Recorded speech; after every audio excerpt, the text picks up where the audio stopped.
भक्त अपने अपने गाड़ी से आए हैं, सुधा से आए हैं, कई बस से आए हैं।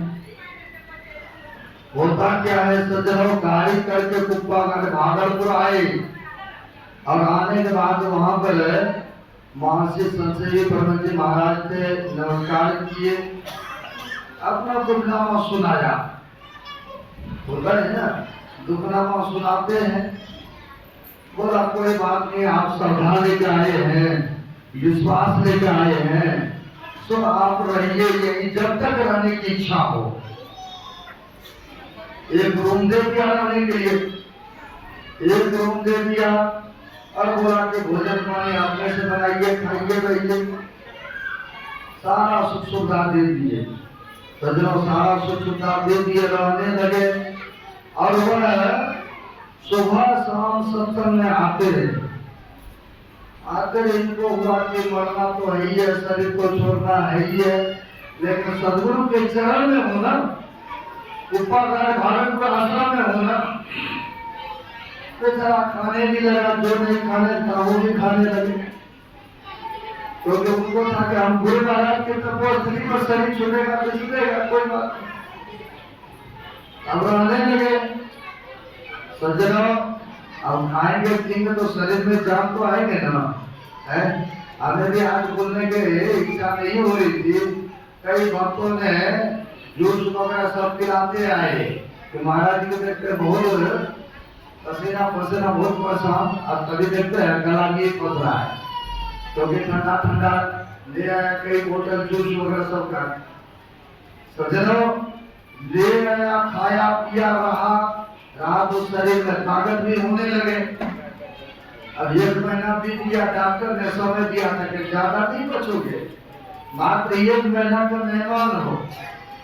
अब किसी को बता दे कि थोड़े दिन के मेहमान है तो उनको दिल पर तो दिखता है ना।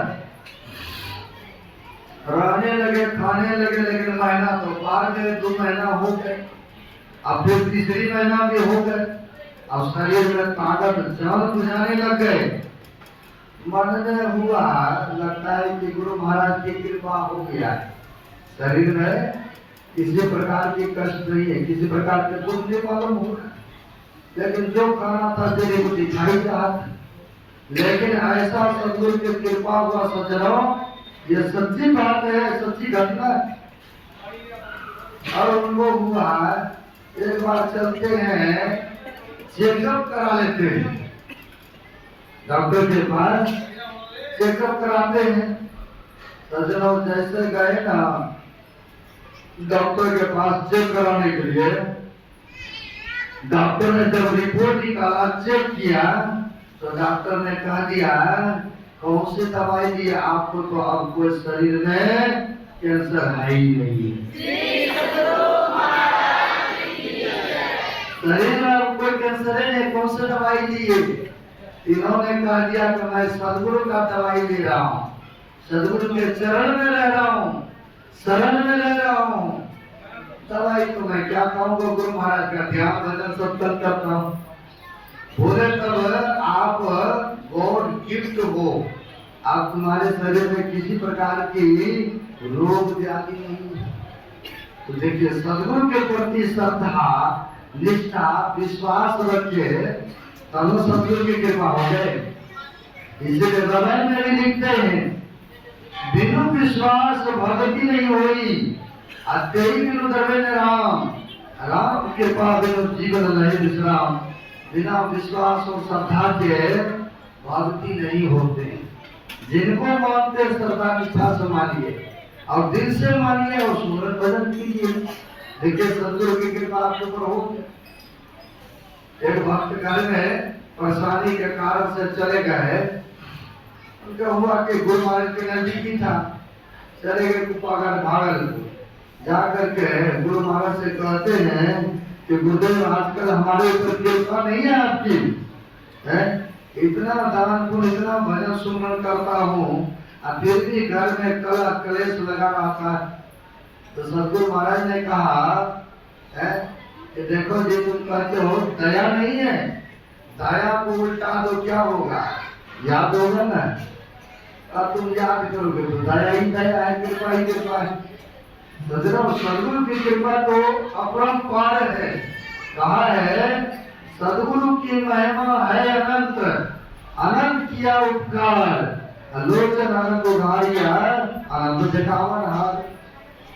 कहते उनकी महिमा अपरंपार है। और भी कहा है, सब धरती कागज करो, लेखन सब बंगार, सात समुद्र के मसी करो, तो भी गुरुगुण लिखा न जाए। देख लीजिए, चाहे कहते समुद्र का सब जल को स्याही बना लीजिए, जंगल की जितनी लकड़ियां सब को लकड़ी बना लीजिए, फिर भी चाहेंगे लिख लेंगे, संभव नहीं है। सज्जनों, ऐसे पहुंचे में हमारे संत सदगुरु थे, संसार के कल्याण के लिए आए थे इस धरातल पर, जो कि जन्म लेते साथ सिर पर एक दो जटे नहीं, बसते सात सात जटाएं थे सिर पर जन्म लेते साथ। देख लिए, जन्म लेते साथ सिर पर सात जटाएं, कंघी से सुलझाते थे, फिर से हो जाते थे सुबह। ऐसे गुरु महाराज के जन्म उत्सव मनाने हेतु आप लोग दूर दराज से चल करके आए हैं। बड़ी खुशी श्रद्धा की बात हुआ। देखिए, बोलने की इच्छा नहीं हो रही है, आवाज भी नहीं क्लियर हो रहा है ना, आवाज भी नहीं बोल रहा है, इसलिए मैं अब नहीं बोलूंगा। अब दूर दूर से बहुत लोग भी आए हुए हैं, वाणी को विराम देना चाहूंगा। बड़ी गुरु महाराज की कृपा है, आप लोग यह जन्म उत्सव मनाने हेतु दूर दराज से चल करके आए। और ये आज का समय जो है बड़ी महत्वपूर्ण समय है। एक कबीर साहब ने कहा है, कबीर संगत साध की असाहब अवयाद, लेखा में सोई घड़ी बाकी दिन सब बर्बाद। आज जो समय दिए हैं आप लोग तरक्की की धूप में, तरक्की की गर्मियों में, यही समय का लेखा जोखा आप लोगों का महत्व विशेष है। तो सदगुरु महाराज की कृपा सबके ऊपर बना रहे, संतों की कृपा आप लोगों के ऊपर बना रहे। इसी तरह से शुभ काम करने हेतु तन मन धन दे करके इसमें अग्रणी रहे, अग्रसर रहे। यह सेवा का मौका है, बार बार ऐसा सुनहरा अवसर नहीं मिलता है। हमारे गुरु महाराज कहते हैं, समय गया फिरता नहीं, झट ही करो निज काम, जो बीता सो बीता हो गुरु नाम। जो समय निकल जाता है वो लौट करके नहीं आता है। इसलिए कहते जितना मन पड़े शुभ काम व्यक्ति को करते जाना चाहिए। क्या मनुष्य शरीर बड़े अनमोल मिला है, बहुत उत्तम मिला है, और उत्तम शरीर पा करके इसमें सदगुरु के चरण और शरण में अर्पित और समर्पित कर देंगे तो सदगुरु के दया से बना रहेगा।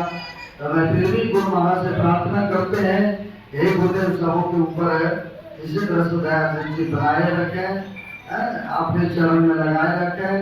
और शुभकामना करता हूँ ये लोक और परलोक दोनों सुखद हो, मंगलमय हो। यही शुभकामना के साथ वाणी को विराम। लेकिन वाणी को विराम करने से पहले मैं सूचना दे देता हूँ कि महावीर कॉलोनी में 8 और 9 जून को सत्संग का आयोजन रखा गया है। बड़ी दिनद कार्यक्रम वहाँ पर भी होंगे। 8 और 9 अगले महीना ही है। वहाँ पर अर्जुन ब्रह्मचारी जी महाराज का आगमन होंगे। आप तमाम श्रद्धालु उसके लिए भी आमंत्रित हैं। आप लोग उसमें भी भाग लेकर के पुण्य का भागी बनेंगे, तन मन धन देकर के उस यज्ञ को पूर्णाहुति करेंगे। जो दूसरा से चल करके आए हैं उनको रहने के लिए भी सुख सुविधाएं यहाँ पर है। जो नहीं रहना चाहते हैं कोई बात नहीं, आपकी खुशी है हमारी खुशी है ना। लेकिन रहने के सुख सुविधाएं है, आप लोग रह भी सकते हैं। जिस किसी भक्तों ने अपने तन मन धन दे करके इस यज्ञ को पूर्णाहुति में लगाया है, गुरु महाराज जी के पास सबको ऊपर बना रही यही शुभकामना। यह मंगल कामना के साथ वाणी को विराम। बोलिए प्रेम से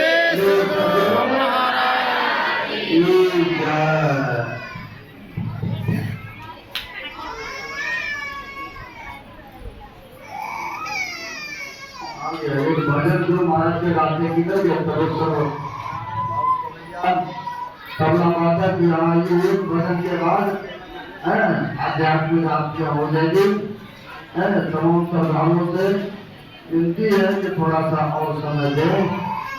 गायक से विनती है पवित्र भाव से कि वो यहाँ पर आए और भजन प्रस्तुत करें। एक